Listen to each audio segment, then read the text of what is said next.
आज पूरी दुनिया में इस बात पर बहस छिड़ी है कि क्या किसी की धार्मिक नफरत और कट्टरता उसके काम का भी हिस्सा बन सकती है। जरा कल्पना कीजिए, आज अगर एक खास धर्म का वकील जानबूझकर अपने क्लाइंट का केस इसलिए हार जाए क्योंकि वो किसी और धर्म या विचारधारा का है, तो आप इसे क्या मानेंगे? इसी तरह अगर एक खास धर्म का डॉक्टर या नर्स किसी ऐसे मरीज को इलाज के दौरान जान से मार दे जो दूसरे धर्म या विचारधारा का है, तो आप आज इस पर क्या कहेंगे? क्या जब आप इलाज कराने के लिए डॉक्टर के पास जाते हैं तो डॉक्टर का धर्म पहले पूछते हैं, उसकी विचारधारा पूछते हैं? क्या आपको कभी यह डर लगता है कि अगर आपका डॉक्टर या नर्स या अस्पताल में कोई और स्टाफ का व्यक्ति अगर दूसरी विचारधारा का निकला जो आपकी विचारधारा से मेल नहीं खाती, अगर उसके धार्मिक विचार कुछ और निकले जो आपके धार्मिक विचारों से मेल नहीं खाते, तो हो सकता है कि वो आपकी जान ना बचाए, हो सकता है कि इलाज के दौरान आपकी हत्या ही कर दे, क्योंकि उसे ऐसा लगता है कि आपके साथ यही होना चाहिए। ये एक बहुत बड़ा सवाल आज हम आपके सामने लेकर आए हैं।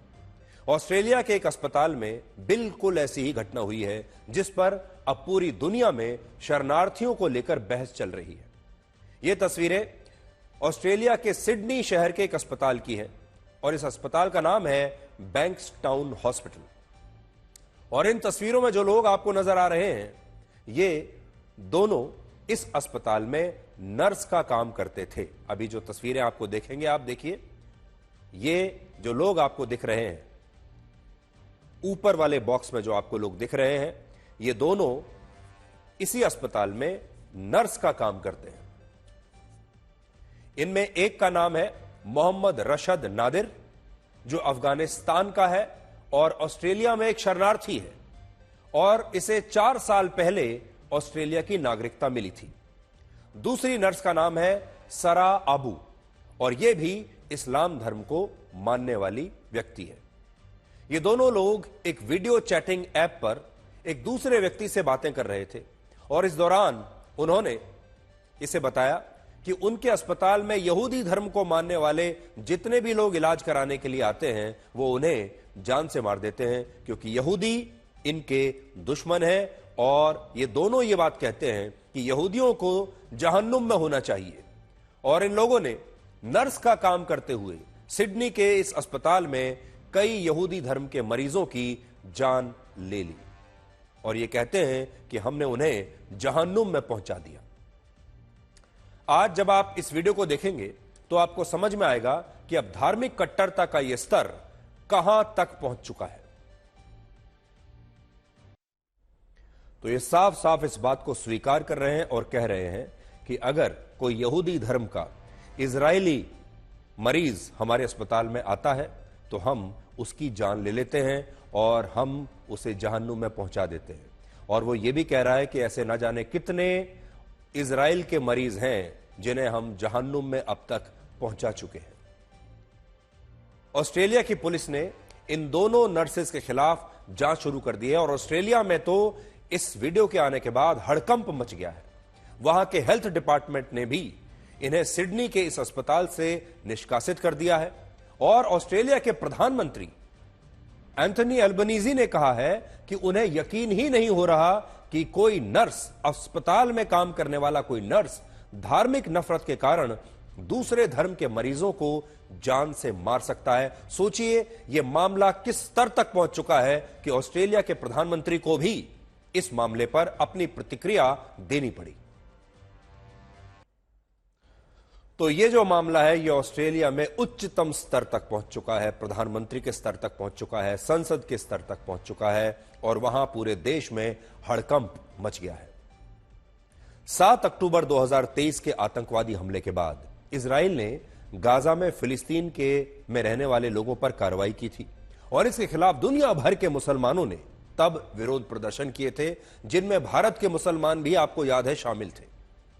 सब लोग इजराइल से नफरत करने लगे थे, लेकिन किसी ने यह नहीं सोचा था कि इससे धार्मिक कट्टरता इतनी बढ़ जाएगी कि एक अस्पताल में दूसरे धर्म के मरीजों को जान से मार दिया जाएगा। सोचिए, आज जब आप किसी अस्पताल में इलाज कराने के लिए जाते हैं तो क्या आप डॉक्टर और वहां काम करने वाले स्वास्थ्य कर्मचारियों से पहले उनका धर्म पूछते हैं? क्या आप पूछते हैं कि वो किस धार्मिक विचारधारा के हैं? इस घटना के बाद बहुत सारे लोग ये पूछ रहे हैं कि ऐसे लोगों को शरण देना ही शायद सबसे बड़ी गलती है, क्योंकि ये लोग पहले शरणार्थी बनकर आपके देश में शरण मांगते हैं, फिर सरकारें इन्हें रहने के लिए घर देती हैं, काम करने के लिए नौकरियां देती हैं, फिर ये लोग उसी देश में जहां ये शरणार्थी हैं बराबरी का हक मांगने लगते हैं, और फिर ये लोग इन्हीं देशों में रहते हुए धार्मिक नफरत फैलाते हैं और उस देश के लोगों को ही परेशान करने लगते हैं। सबसे बड़ी बात यह है कि आप इन लोगों की इस धार्मिक नफरत को आखिर पहचानेंगे कैसे? इस घटना में भी अगर ये दोनों नर्स एक वीडियो चैटिंग ऐप पर इस बात को स्वीकार ना करते कि उन्होंने यहूदी धर्म को मानने वाले कई इजरायलियों को जहन्नुम तक पहुंचाया है, तो कभी यह पता ही नहीं चलता कि इन लोगों ने इलाज कराने आए दूसरे धर्म के मरीजों को कैसे जान बचाने की बजाय उन्हें जान से मार दिया। और आप भी सोचिए कि आपको कैसे पता चलेगा कि कोई दूसरे धर्म का व्यक्ति आपके साथ क्या कर रहा है। जब आप अस्पताल में जाते हैं, लैब्स में आपके टेस्ट होते हैं, कोई आपका टेस्ट करने के लिए घर पर लोग आते हैं, विभिन्न प्रकार के स्वास्थ्य कर्मियों से आप होकर गुजरते हैं, डॉक्टरों से होकर गुजरते हैं, न जाने कितने टेस्ट आपके होते हैं, और उस दौरान कोई भी अगर आपसे धोखा कर दे सिर्फ इसलिए क्योंकि आप ऐसे धर्म को मानते हैं जिससे वो नफरत करता है, तो क्या होगा?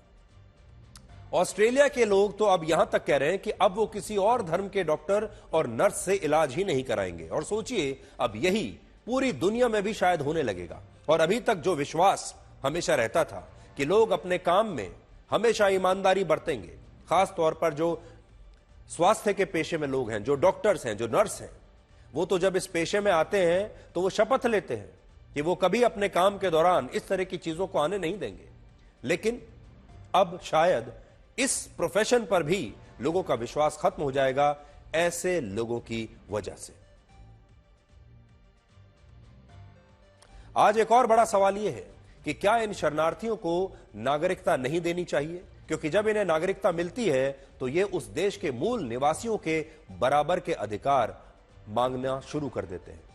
आज ही जर्मनी में घटना हुई है जहां अफगानिस्तान के एक शरणार्थी ने 20 लोगों पर जानबूझकर एक गाड़ी चढ़ा दी, और अब जर्मनी की सरकार इसे अपने देश से बाहर निकालने की बात कह रही है। वहां सरकार की तरफ से देश के नागरिकों के लिए एक एडवाइजरी जारी की गई है कि उन्हें शाम को कैश लेकर बाहर नहीं जाना चाहिए। अगर आप आज, मैं आपसे भी ये कहता हूं कि अगर आप आज फ्रांस जैसे देश में जाते हैं, या आप जर्मनी जैसे देश में जाते हैं, या ऐसे देशों में जहां जाते हैं जहां बड़ी संख्या में हाल के वर्षों में शरणार्थियों को लिया गया है, तो वहां की सरकारें, वहां की पुलिस और वहां के लोकल लोग आपको ये हिदायत जरूर देंगे कि आप दिन ढलने के बाद अकेले जेब में पैसा लेकर बाहर ना निकले।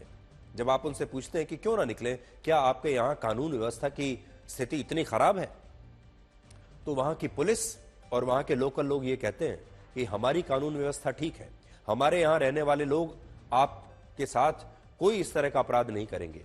लेकिन अभी इस समय शरणार्थियों की संख्या हमारे देश में बहुत बढ़ गई है। शरणार्थियों के अलग अलग समूह हमारे देश में आ चुके हैं, और ये शरणार्थी रात को निकलते हैं सड़कों पर, लोगों के साथ मारपीट करते हैं, उनका पैसा छीन लेते हैं और लोगों की हत्या तक कर सकते हैं। जितने भी देश हैं जिन्होंने भर भर कर पहले शरणार्थियों को लिया, जो ये कहते थे कि वो ह्यूमन राइट्स की रक्षा करेंगे, वो मानवता की रक्षा करेंगे, ये शरणार्थी आखिर जाएं कहां? वो सारे देश आज पछता रहे हैं।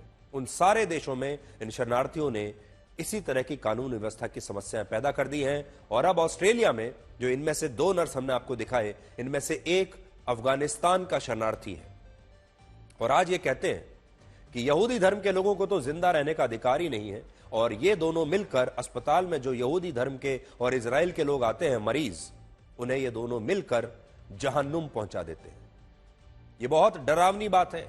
इससे पहले आतंकवाद में विश्वास करने वाले लोग हत्याएं तो करते थे, लेकिन बताकर करते थे, या फिर इस तरह की घटनाएं होती थी कि किसी ने किसी के ऊपर गाड़ी चढ़ा दी। लेकिन अस्पताल तो विश्वास की बात है। आप कितने विश्वास के साथ अपनी जान बचाने के लिए अस्पताल जाते हैं, आप कितने विश्वास के साथ अपना पूरा की पूरा जीवन अपने एक वकील के हाथ में सौंप देते हैं, जब आपके ऊपर कोई बहुत गंभीर केस चल रहा होता है। आप कितने विश्वास के साथ अपने पूरे जो आपके फाइनेंस का, आपके बैंकों की स्टेटमेंट एक सीए के सामने सौंप देते हैं, यह विश्वास करके कि यह सीए आपके लिए काम करेगा, यह वकील आपके लिए काम करेगा और यह आपको बचाएगा, यह डॉक्टर आपके लिए काम करेगा, यह आपको बचाएगा। लेकिन सोचिए, अगर ये किसी और विचारधारा के लोग हैं और ये आपके साथ धोखा करें तो कितना बड़ा नुकसान आपके लिए आज कर सकते हैं। और आज पूरी दुनिया में यही बहस चल रही है। बड़ी बात यह है कि जब अमेरिका के राष्ट्रपति डोनाल्ड ट्रंप इस तरह के शरणार्थियों को देश से निकालने की बात कहते हैं तो दुनिया में उनकी आलोचना होती है। और जब इन्हें नागरिकता दे दी जाती है तो उस देश में कानून से लेकर सभी व्यवस्थाएं अपने हिसाब से ये लोग चलाना चाहते हैं और दूसरे धर्म के लोगों की जान भी लेना चाहते हैं और दूसरे धर्म के लोगों से ये उतनी ही नफरत करते हैं।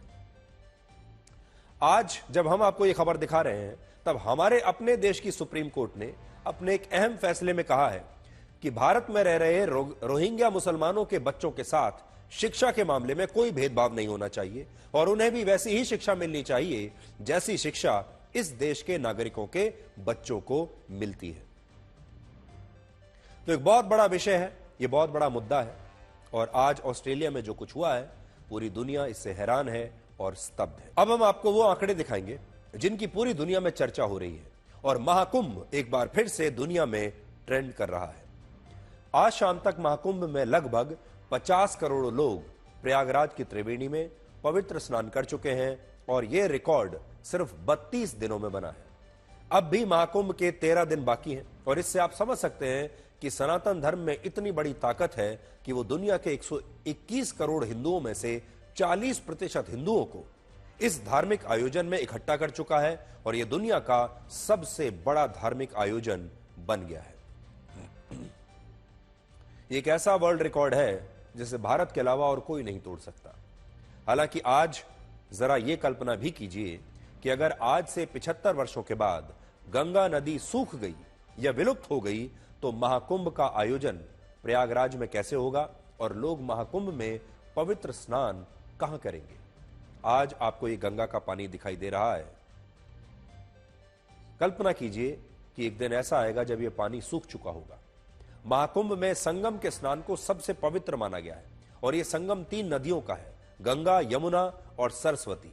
और इनमें भी सरस्वती नदी की जलधारा अदृश्य है, यानी वो दिखाई नहीं देती। जो 2 नदियां संगम की रचना करती हैं उनमें एक है गंगा और दूसरी है यमुना। इन दोनों नदियों के संगम से जो धारा निकलती है वो धारा गंगा नदी की होती है और इसीलिए सोचिए, अगर आज से 75 वर्ष के बाद गंगा नदी ही सूख गई तो आप महाकुंभ में पवित्र स्नान कहां करेंगे। सिर्फ तस्वीरों में आपको गंगा नदी दिखाई देगी। यह सिर्फ एक कल्पना नहीं है बल्कि बड़े बड़े वैज्ञानिक और अंतर्राष्ट्रीय संस्थाएं इस पर चेतावनी दे रहे हैं। हाल ही में संयुक्त राष्ट्र की एक रिपोर्ट आई है जिसमें लिखा है कि गंगोत्री ग्लेशियर के पिघलने से वर्ष 2050 तक गंगा नदी का जलस्तर ऐतिहासिक रूप से कम हो जाएगा। 2050 में ज्यादा समय नहीं है, सिर्फ 25 साल है। 25 साल में गंगा का जलस्तर ऐतिहासिक रूप से कम हो जाएगा और 75 साल के बाद आज से यानी वर्ष 2100 तक गंगा की जलधारा शायद इतनी सिकुड़ जाएगी, इतनी छोटी हो जाएगी कि प्रयागराज की त्रिवेणी में आपके लिए स्नान करना भी संभव नहीं रहेगा। पिछले 87 वर्षों में गंगोत्री ग्लेशियर 1700 मीटर तक पिघल चुका है। 1 किलोमीटर और 700 मीटर, आप इसको ऐसे लगा सकते हैं, लगभग 2 किलोमीटर तक। 1935 से 1996 के बीच ये हर साल औसतन 20 मीटर और फिर 1996 के बाद से ये लगातार हर साल औसतन 38 मीटर तक पिघल रहा है। और अगर इसके पिघलने की रफ्तार यही रही या इससे बढ़ गई तो गंगा नदी में पहले बाढ़ आएगी और बाद में इस ग्लेशियर के पूरी तरह पिघलने से गंगा नदी सूख भी सकती है। गंगोत्री ग्लेशियर सियाचिन ग्लेशियर के बाद हमारे देश का दूसरा सबसे बड़ा ग्लेशियर है और खुद भारत सरकार यह कहती है कि पिछले 15 वर्षों में यह ग्लेशियर 2,30,000 वर्ग मीटर तक पीछे खिसक चुका है। इन तस्वीरों में आप जो हरे रंग की रेखा देख रहे हैं, पहले यह ग्लेशियर वहां तक हुआ करता था। हरे रंग की रेखा देखिए, मैं बड़ी स्क्रीन पर आपको दिखाता हूं। हरे रंग की जो रेखा देख रहे हैं, यह ग्लेशियर इतनी पीछे तक हुआ करता था 1935 तक। लेकिन अब ये सिकुड़कर लाल रंग की रेखा तक पहुंच गया है। जरा लाल रंग की रेखा देखिए, और अब ये अपने मूल स्थान से काफी पीछे खिसक चुका है और इसका जो साइज है वो भी कम हो चुका है। आपने गोमुख का नाम जरूर सुना होगा। यह गंगोत्री ग्लेशियर पर मौजूद वही स्थान है जहां से भागीरथी नदी निकलती है, और देवप्रयाग में जहां भागीरथी और अलकनंदा नदी मिलती हैं, वहीं से गंगा नदी बहनी शुरू होती है। चिंता की बात यह है कि अब गोमुख का आकार भी पूरी तरह से बदल चुका है। आपने कभी सोचा है इस स्थान को गोमुख क्यों कहा जाता है? इसलिए कहते हैं क्योंकि इसका आकार गाय के मुख जैसा है, लेकिन अब गोमुख का रूप बहुत बदल चुका है। असल में अब इसका आकार गाय के मुख जैसा रहा ही नहीं, और यह सब ग्लेशियर के पिघलने की वजह से हो रहा है। नदियों का असली स्रोत ये बर्फीले ग्लेशियर्स ही होते हैं, और अगर जलवायु परिवर्तन के कारण ये ग्लेशियर पूरी तरह से पिघल गए तो गंगा नदी भी सूख जाएगी और यमुना भी नहीं बचेगी। और जिस त्रिवेणी में आज 50 करोड़ लोगों ने पवित्र स्नान किया है, वहां लोगों के लिए सिर्फ एक सूखा और बंजर मैदान बचेगा। बड़ी बात यह है कि 144 वर्षों के बाद जब वर्ष 2169 में अगला महाकुंभ आएगा, तब तक गंगा नदी की जलधारा इतनी सिकुड़ चुकी होगी कि इसमें ना तो महाकुंभ का स्नान हो पाएगा, ना ही मौजूदा आयोजन की तरह उस समय करोड़ों लोग इसमें कभी डुबकी लगा पाएंगे, क्योंकि तब तक गंगा का पानी बचेगा ही नहीं।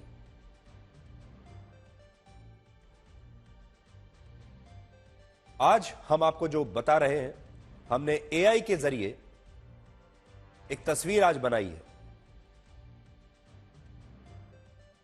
ये जो तस्वीर आप देख रहे हैं, ये एआई के एक टूल से हमने तस्वीर बनाई है। मैं आपको पूरे बड़ी स्क्रीन पर दिखाता हूं कि जब गंगा नदी सूख चुकी होगी आज से 75 वर्ष के बाद, तब महाकुंभ कैसा लगेगा।